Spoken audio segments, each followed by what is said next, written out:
আদম আলাইহিস সালামকে আল্লাহ পাক ডাকবেন, ডেকে বলবেন তোমার সন্তানদের মধ্য থেকে জাহান্নামীদেরকে আলাদা করে দাও। আদম আলাইহিস সালাম বলবেন, হে আল্লাহ, কতজনকে আলাদা করে দেব?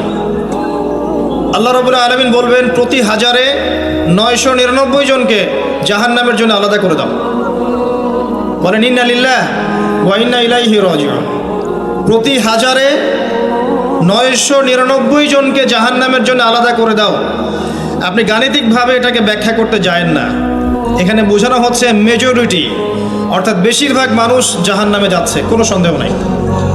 হ্যাঁ, এটা ঠিক, জাহান্নামে যাওয়ার পরে কবিরা গুনাহগার যে ব্যক্তিরা আছে তাদের জন্য নবী সাল্লাল্লাহু আলাইহি ওয়াসাল্লাম সুপারিশ করবেন, এবং যার অন্তরে সরিষা দানা পরিমাণ ঈমান ছিল, মন থেকে লা ইলাহা ইল্লাল্লাহ সাক্ষ্য দিয়েছে, একদিন না একদিন সে জান্নাতে যাবে ইনশাআল্লাহ।